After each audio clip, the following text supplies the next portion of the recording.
Hello and welcome to a new video. This is Molly McCord, and in this special series I am diving into the twin flames healing journey and teaching more of the components of this experience. The twin flame love journey is very unique, and yet it's something that thousands around the world are experiencing, and I hope that these videos give you more insights around the particular themes, lessons, challenges, and ultimately what you are healing as you progress along this path. In this video, we're going to take a look at family patterns and programming. And this is a big topic that you might not have connected to the twin flame experience until now, but it's very important to understand it in the bigger and broader understanding. Because basically, the divine feminine and the divine masculine are tasked with breaking family patterns. And that is with the intention to expand the definition of love that has been passed down through the family lineage. Now, this energy is stronger in some families than in other families. I'm getting the image of a big, giant cord. Now, I'm actually getting the image of a cord that's a rope with all these strings that compose the rope. And I'm seeing it as one of these giant ropes that you actually see on a yacht, cruise ship, a big boat that is the size that gets tethered. It's the kind of rope that tethers the ship to the dock. And they're really big and really heavy, right? And they're composed of all these smaller strands and strings, and the fibers that make up the bigger cord. And I feel that cord represents the family programming patterns and conditioning. And for some families, this is very evident, okay? Like you can see the family history. You see that in certain families, well, we always marry these kinds of people, or we know what love is. Love looks like this. Or we know what it means to find your partner. You do that in college. That's what everyone in our family has done. So all of this messaging pertains to the family history of what has been done, what's normal in our family. And in some families, it's very clear and very evident. In other families, I see this giant cord that is not evident. It's actually under the surface. It's like the cables that run in the dirt that connect utilities or that connect telephone lines. And it's undercover, and you don't even see it or know it's there. But every family has some type of pattern or programming around what love is and what love looks like. Now, this gets carried on and passed down through generations, and until you consciously look at it, you might not see it. So every family, of course, is different in how this energy is passed down and passed through, and there are already families that are quite open, that don't have a locked definition of love or who you should marry, that don't have any expectations. They've expanded up and over that energy, but most people, until you look at it, you don't see the family programming. But the truth is that every family has some kind of identity, and that can stem from generations ago. And again, it might not even be conscious, you might not be aware of it, but think of it in terms of how every family has an ethnicity, race, religion, culture, belief system, something that comes from a tribal mindset or that connects you to a place on the globe, that connects you to certain belief systems, a certain race, wherever your family is connected to. And so again, this might be evident to you, or you might have to think about it and dig a little deeper. But the point is that all families have this kind of energetic lineage and definition of who we are. Well, the divine masculine and the divine feminine are about expanding that definition of love and about bringing in someone who is quote-unquote different or new so that the family ultimately is gifted with a higher and purer definition of love. And it's an understanding that this happens in different ways and in subtle ways, as well as big ways. And you have to assess for yourself what that looks like in your family. But essentially, you're shifting the energy of your family so that your children, your children's children, and so forth do not have to carry limiting programming or limiting definitions of love. So basically, it's a breakthrough. It shatters the stereotypes, and it allows something bigger to come in. Now, that doesn't mean every family wants this, and there are many cultures where it's not acceptable and it's not okay.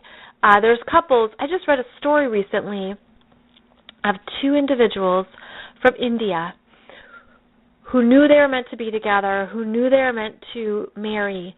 Their families didn't approve, and so they ran off and they eloped.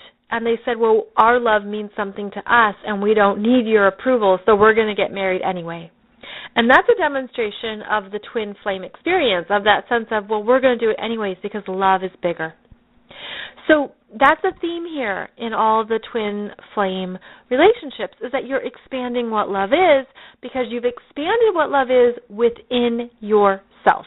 It's based on your inner work, your inner self-acceptance, your inner self-love. That's what it all stems from. And as you expand all that and you see that you're worthy of being in a healthy relationship with a partner who loves you in return, where there is equal giving and receiving, where there is respect, integrity, communication, honor, and so on, you carry that energy in yourself. You bring in a partner who reflects that back to you, and the two of you are such a strong force that you are able to really permanently change the lower family energies and programming.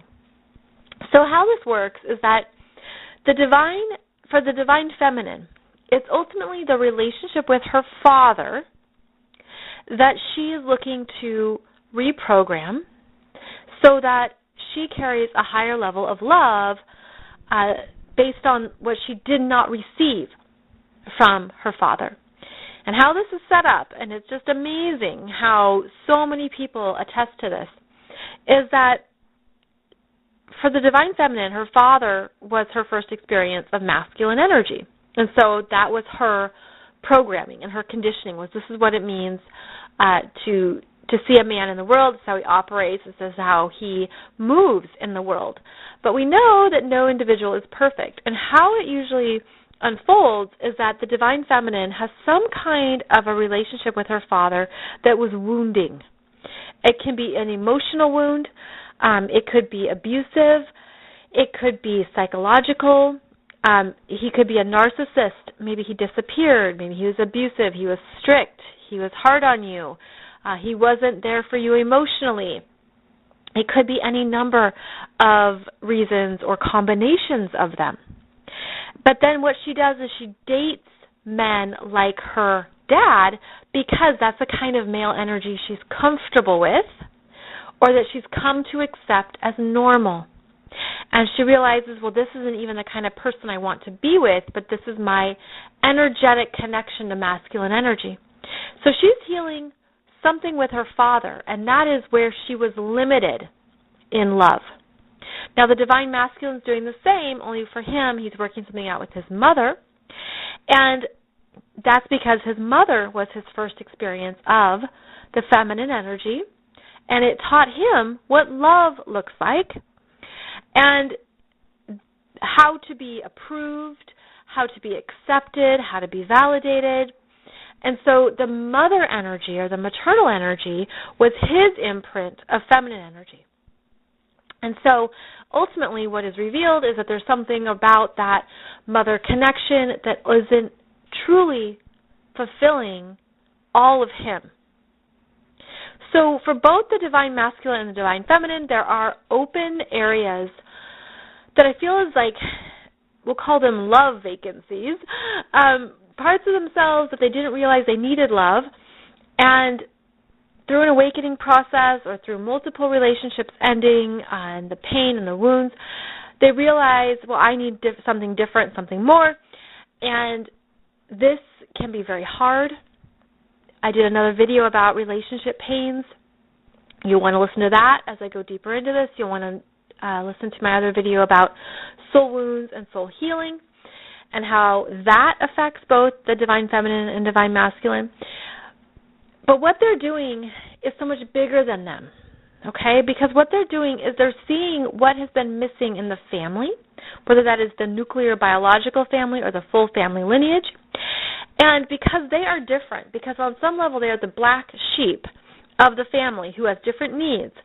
In the other videos I talk about how the twin flame is the 3.0 version of humanity. The 3.0 version meaning you came in with different functions, abilities, and features. This doesn't make you better than other people. It just means you have more capabilities but also more needs. You're more specific, and your 3.0 capabilities are in tune with your twin's energetic signature too. So all of this gets activated at some point, and then the family stuff comes up. And you see your family patterns. And you see, oh, I was dating my mom, or oh, I've been dating my dad this whole time. It's just that the mask changed. You know, I was dating my dad 5 times, and I didn't realize that all 5 guys were another version of my dad in disguise. And so what you start to see as you awaken is where you have these openings, these love vacancies in you, in your self-worth, your self-value, your self-acceptance, your self-confidence that need more love. And you are the source of that for yourself.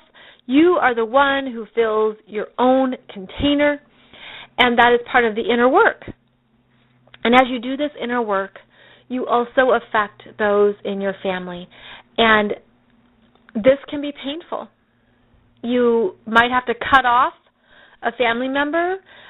You might be ostracized from your family. You might feel like you have to divorce your parts of your family. There's a sense here that you can't mix, right? Oil and water can't mix. That you're different and you're meant to honor who you are. And so there's a strengthening of your self-esteem, your self-confidence, your self-value, your self-worth, where you understand I can't go back to them to fill up my own well.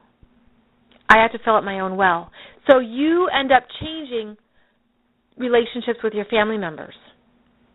And because of that, you've just created this new relationship program or pattern with your family members by being different. And by doing that, you let in more love. It comes through you. And I'm getting the image. So this is all mostly energetic. And it can be really unconscious, although people who listen to this information are now really, really conscious. But in hindsight, you could look back and see what was unfolding or what was happening, why you had to distance yourself or cut some people off or put up new boundaries. Because energetically, you were different. And as you became stronger in your self-love, it shifted what those other people wanted from you, how they could talk to you, how they could get through to you. It affected all those relationships. Now, the good news is that you're actually moving the family forward because you're opening a new door. It's a bit like being in the family house and you're finding a new door in a wall or like behind the bookcase. It's kind of like the secret compartment that's meant to give you more safety and security within the family dynamic, where you can understand that your intention is good, your intention is honorable, your intention is benevolent. You are not trying to do harm ultimately, but you are trying to honor who you are. And you cannot compromise who you are for the family. This is so important when you are a twin flame. You are here to be different and to stand out and to do things differently, to shift it. And you shift it first in yourself, and then you shift it in your environment and in your relationships. So part of the shift is changing what is acceptable, quote unquote, in a family. And this creates a new energetic imprint for children. Also can be for siblings. And it creates new possibilities and potentials. Because as you are strengthening your own self-esteem, self-confidence, and personal love, what you're also doing is bringing that into the family. You're bringing in that energy. It's a bit like, I'm getting the image of a waterfall that brings in that fresh love energy, even if it doesn't feel that way at first, okay? And what you're doing is you're blasting out what doesn't fit for you, what you don't want. You're not compromising it because you love yourself enough to know you don't have to compromise and you don't have to hold yourself back. And you're opening up. So again, I'm getting the image of a house where there are all these closed doors and locked windows, and this is what love is, and we keep love in, right? And we have a lock on love. It's like this is what love is, and it's in the house. But the twin flame energy goes through and it busts open every door, every window. It says, no, no, don't pull back the blinds, don't, keep this shut. No, love is bigger. And that's the energy I'm feeling. Because the twin flame journey is about bigger experiences of love on the planet. And so what you're doing energetically is you're saying that the family patterns, the family programming, and what I was taught or what we were told or what we've passed down, it has served a purpose. It has gotten us this far. We have learned a lot. You have learned a lot, but you're the change agent. The twin is always the change agent. And that can be, it can feel heavy at times. I'm feeling like some of you feel like you're carrying this burden. But you don't have to carry that for anyone else, okay? You are not responsible for anybody else in your family to understand something. So it's important to take all of this and put it on a bigger timeline of not just right now, but decades from now. And the story around what you experienced of love, it being different, of, again, that ultimate love story that I've talked about in the other videos, about how I'm trying to capture it into words, but you can't capture some of this stuff in words. So it's just that feeling. And I guess what I want to do is take you out of right now, okay, this present moment and whatever you're going through, be it hardship or struggle or challenges or deep emotional wounds. I mean, all of that comes up on this journey. And what I want you to do is look at it, zoom out and look at it on a 200-year timeline with 100 years in front of you and 100 years behind you. And what do you see 100 years from now that's better because of what you're changing and doing? And I'm getting emotional here. Because it feels that big, my friends, and it feels that big because this is what humanity needs. And if you listen to my first video on this topic about the basics of this journey, the twin flame energy started coming in really strongly in the middle of the 20th century, and particularly right after World War II, when humanity was at a low point. We just survived Hitler. We just went through all these horrible experiences of human nature, and the millions who died, and the destruction, and you lose heart, right? Humanity just lost heart and the fear, and you look at what's going on perhaps in the last 20 years, the rise in terrorism, the rise in bullying, on and on it goes. And so the Twin Flame Collective is a return to love, and that love is bigger than all of that stuff. It's very real in our lives and it's very destructive, but people need hope and they need understanding and they need a way to keep believing in love. And so here you are, in your current outfit today and you're sitting here trying to work out something or, get some understanding in your heart about someone.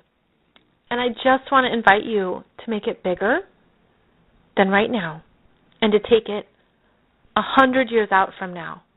And that's the kind of shift we are doing. And so you're doing that for your family.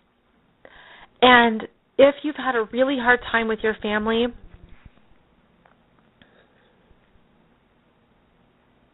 okay, I'm just listening. I know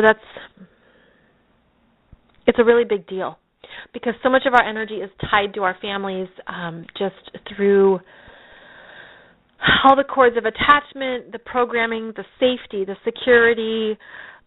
There's just so much that goes into it. They're a part of your soul group, and yet you are the leader. You are the change agent. You are the pioneer. You are here to do something different for the good of your family, for the benefit of the family, for something that's bigger than you. And so if you can just trust that a little bit more. Okay, I'm getting the image. Going back to that rope I talked about, the kind of giant ropes that are tied to the cruise ships that connect them, hold them at dock. And I see the strings separating and fraying, peeling away, dismantling, right? And it's the loosening of that tight cord. And now I'm seeing it as a noose, that it could have felt like a noose around your neck, or it could have felt like, now I'm seeing it as a lasso, like a lasso around your waist that you were tied to. This would be a good visual to work with, where you're undoing that lasso, that rope. You just feel like you take it off and you're free.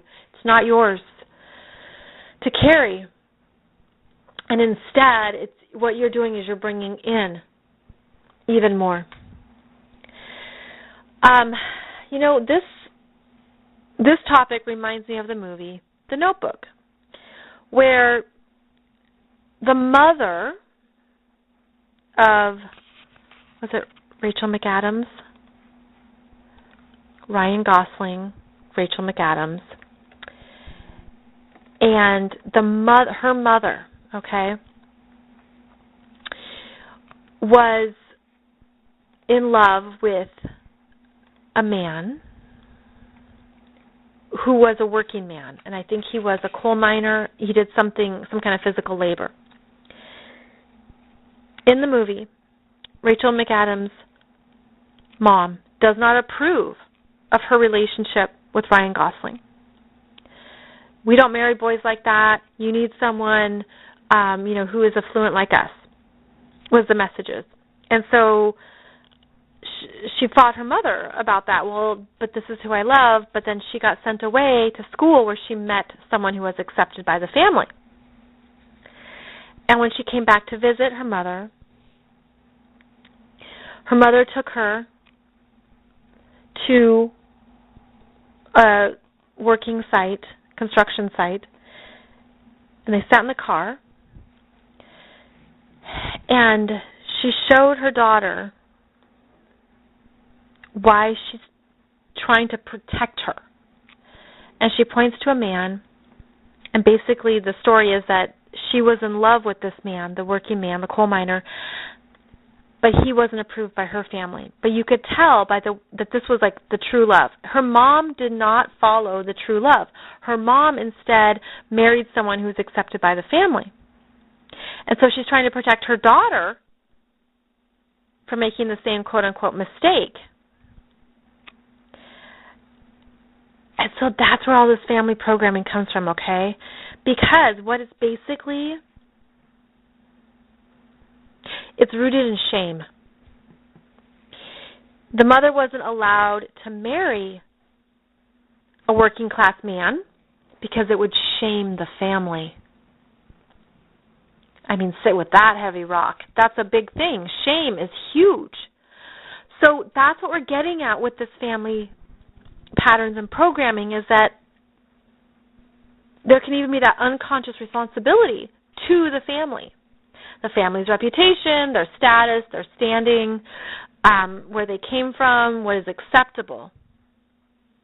All about belonging, which is tribe mentality. And the twin flames are the one who shift that pattern and that programming, who say love is bigger than what the family has allowed or accepted. And maybe your definition of love is just small, and you didn't even realize it, and nothing challenged it. But this is not about the family's reputation. So I think that's actually why the movie, The Notebook, it resonates with so many people. You know, it's called the chick flick, but it has so many layers to it, and I think this is one of them, where you connect how the family's reputation can be a big part of who you choose and who's acceptable. But as a twin, you'll experience the relationship pains with that, because it won't pan out, because you're different, okay? So please listen to, again, the relationship pains video where I talk about that. And know that what you're going through is bigger than you, and if you can just remember that, if you can remember that you're doing this for generations to come in your family, for your family's legacy, for your family's future, you're energetically shifting and changing things that are significant. I hope that empowers you and helps you feel a stronger sense of belief in yourself, to trust your heart. This is all about the heart journey. The ultimate love story is about the heart and your feelings and the deeper parts of yourself that the mind cannot override. So please know that this is hard at times, but you're doing it in a powerful way for long-term results, and that ultimately it's a gift for everyone who is willing to expand and open up to the fact that love is ultimately unlimited. Thank you so much for joining me in this video, and I hope you'll join me in the next video as I have a lot more to share with you on this very important topic. Thank you, my friends, and I'll see you soon.